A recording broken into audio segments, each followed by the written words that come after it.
नमस्कार, साहित्य तक के बुक कैफ़े के एक दिन एक किताब में मैं जयप्रकाश पांडे आपका स्वागत करता हूँ। आज शनिवार है और मैं अंग्रेजी की एक किताब के साथ उपस्थित हूँ। आज का दिन मैं किसी भी अंग्रेजी किताब पर अपनी राय रखता हूँ। जिस पुस्तक के साथ मैं उपस्थित हूँ उसका नाम है treasures of Lakshmi, the goddess who gives. Namita Gokhale और मालाश्री लाल की यह संपादित पुस्तक है जो यह बताती है कि लक्ष्मी जो श्री का, समृद्धि का प्रतीक हैं, जो हमेशा देना जानती हैं, दरअसल उनके पीछे उनके कितने रूप हैं और उनके बारे में क्या कुछ लिखा गया है। नमिता गोखले की अपनी जो भाषा है और माला श्रीलाल अंग्रेजी की प्राध्यापक रही हैं दिल्ली यूनिवर्सिटी में। भाषा के स्तर पर, समझ के स्तर पर, बतौर लेखक, बतौर संपादक अकादमिक रूप से इनकी अपनी एक व्याप्ति है और जो दृष्टि उनकी इस पुस्तक के संपादन में भी दिखती है। यह 4 खंडों में विभाजित पुस्तक है जो अलग अलग लोगों का आलेख इसमें शामिल है जिन्होंने अपने अपने ढंग से लक्ष्मी को, देवी लक्ष्मी को देखा और समझा। आप कोई भी भजन ले लें, हिंदू मान्यता में जो भजन हैं और धार्मिक आधार पर, आध्यात्मिक आधार पर या भक्ति मार्ग पर जितने भी भजन हैं, उनमें बिना लक्ष्मी की आराधना के किसी भी तरह की समृद्धि का हासिल होना मुश्किल है। यहाँ तक कि त्रिदेवों में श्री हरि जो हैं वह भी देवी लक्ष्मी के प्रति न केवल समर्पित हैं, न केवल वह उनकी अर्धांगिनी है, बल्कि श्री हरि के साथ जो श्री शब्द लगा है वह भी लक्ष्मी का प्रतीक है। यह 4 खंडों में विभाजित पुस्तक है, 36 अध्याय इसके अंदर हैं और जो 4 खंड हैं वह देवी लक्ष्मी को अपने अपने रूप से देखने की कोशिश करते हैं, यानी उनका जो दैवीय स्वरूप है, उनके बारे में जो दैवी मान्यताएं हैं, कहाँ, किस ग्रंथ में, किस पुराण में, किन लोगों ने संस्कृत में क्या कुछ लिखा है, उस पर जो लेख हैं वह लेख इसके अंदर शामिल हैं। इनमें विवेक देवराय, जवाहर सिरकर, देवदत्त पटनायक, मेघनाथ देसाई, रेणुका नारायणन, आशुतोष गर्ग, मेनका राय और सुनीता पंत बंसल ने जो कुछ भी लक्ष्मी के बारे में लिखा है। लक्ष्मी जी बौद्धिज्म में कहाँ हैं, जैन धर्म में कहाँ हैं, पहाड़ों पर उनकी क्या व्याप्ति है, क्यों उनके मंदिर जो है पहाड़ों पर ही दिखते हैं, या पहाड़ों पर उनके बारे में लेकर क्या कुछ कहा गया है, कुबेर और लक्ष्मी का संबंध किस तरह से समृद्धि से जुड़ा, दक्षिण भारत में लक्ष्मी को लेकर क्या मान्यताएं हैं और यह देने वाली देवी कैसे हैं, इनकी उत्पत्ति कैसे हुई और ऐसा क्या है कि वह केवल देती हैं।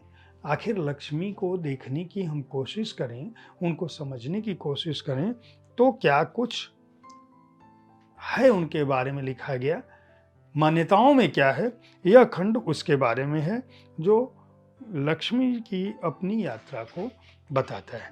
जो दूसरा अध्याय है जिसमें लक्ष्मी की जो सृजनात्मक भूमिका है, किसी भी मनुष्य की निर्मित में किस तरह से वह सकारात्मक भूमिका अदा करती हैं, उस पर आधारित लेख है।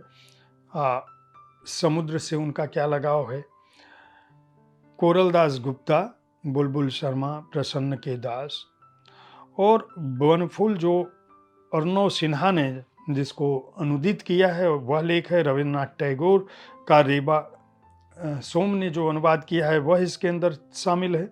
संयुक्ता दास गुप्ता का लेख है और किस तरह से वह कविताओं में है वह तमालिका चक्रवर्ती का है कि लक्ष्मी अ पोएम।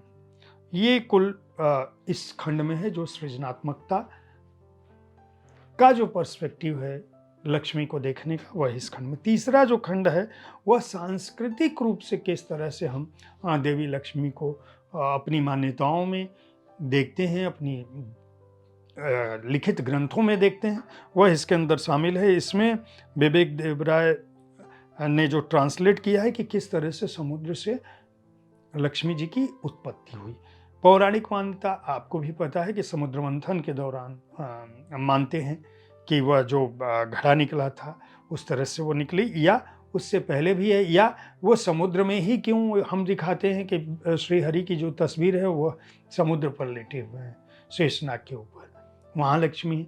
तो आखिर समुद्र से किस तरह से लक्ष्मी का तादात्म्य है वह इसके अंदर शामिल है। स्वामी वैजनानंद का लेख इसके अंदर है। इसके अलावा जीवी टैगोर का लेख है जो अनुवाद किया हुआ है, उनका दूसरा लेख भी है। रॉबर्ट चाल्मर्स का लेख है, रॉबर्ट चाल्मर्स के 2 लेख इसके साथ हैं। निहारिका के सांकृत्यायन का लेख है, अलका त्यागी का लेख है, माला श्रीलाल का और मेनका राय का है, और पीपी जोगेलकर का लेख है। किस तरह से देवी लक्ष्मी हमारी सांस्कृतिक पृष्ठभूमि को समृद्ध करती हैं, हमारे संस्कृत को, हमारे हिंदी को, हमारे पौराणिक ग्रंथों को, हमारी मान्यताओं को, हमारे रिचुअल्स में किस तरह से आती हैं। और फिर जो चौथा खंड है वह यह बताता है कि हमारे लोक में लक्ष्मी को लेकर क्या अवधारणाएं हैं और किस तरह से उनकी व्याप्ति है लोक में। लोक अलग अलग जगहों पे लक्ष्मी को लेकर क्या मान्यता है। भारत की आप जानते हैं भाषाई विविधता, सांस्कृतिक विविधता और व्यावहारिक विविधता भी अलग अलग है। परंपराएं भी हमारी अलग हैं, लोक मान्यताएं भी अलग हैं। हमारे 30 त्यौहार भी इतने तरह के 30 त्यौहार हैं और इतने रंगीन हैं कि उनका भी यहाँ पे उल्लेख हुआ है चौथे खंड में।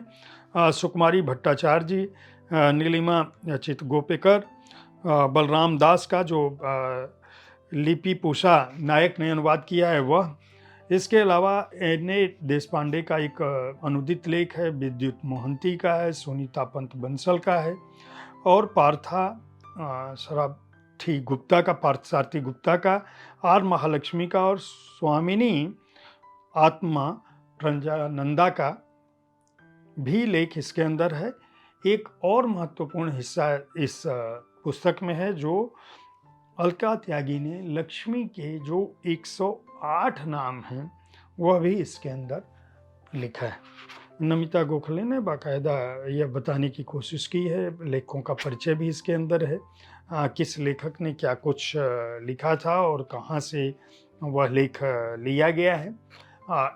खास बात यह है कि संस्कृत, हिंदी, अंग्रेजी और दूसरी भाषाओं के जो लेख हैं, बांग्ला के जो लेखक हैं भारतीय भाषाओं में, पूरे देश में श्री को लेकर यानी लक्ष्मी जी को लेकर जो कुछ भी मान्यताएं हैं, जो कुछ भी लिखा गया है वह इस ग्रंथ में समाहित है।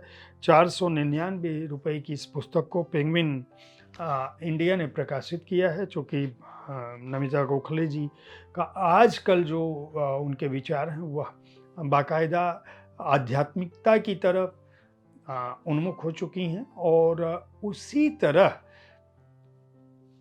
के लेख और उसी तरह की पुस्तकों के साथ लगातार सामने आ रही हैं। इससे पहले उन्होंने हिमालय के जो संत हैं वहाँ का जो रहस्य है, वहाँ का जो गौरव है, उस पुस्तक को लिखा था, वह भी संपादित पुस्तक थी।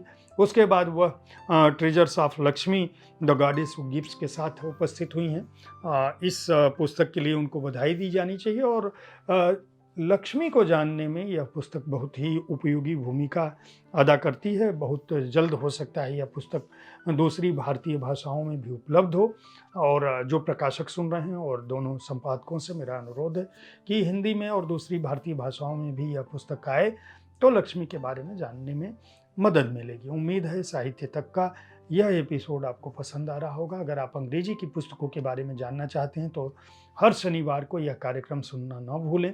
सोमवार से शनिवार तक मैं किसी न किसी एक पुस्तक के बारे में अपनी राय रखता हूँ। शुक्रवार को मैं बताता हूँ बाकायदा कि कविता की पुस्तकें कौन सी आई हैं, शनिवार को अंग्रेजी। अन्य दिनों में मैं विविध विधाओं की पुस्तकों को पढ़ता हूँ और हर रविवार आपके किसी प्रिय लेखक के साथ उनकी किसी चर्चित पुस्तक पर या उनके जीवन कर्म पर बात करता हूँ। बातें, मुलाकातें और शब्दरथी कार्यक्रम इस कार्यक्रम को देखते रहें, इस कार्यक्रम के बारे में अपनी राय से अवगत कराते रहें। धन्यवाद।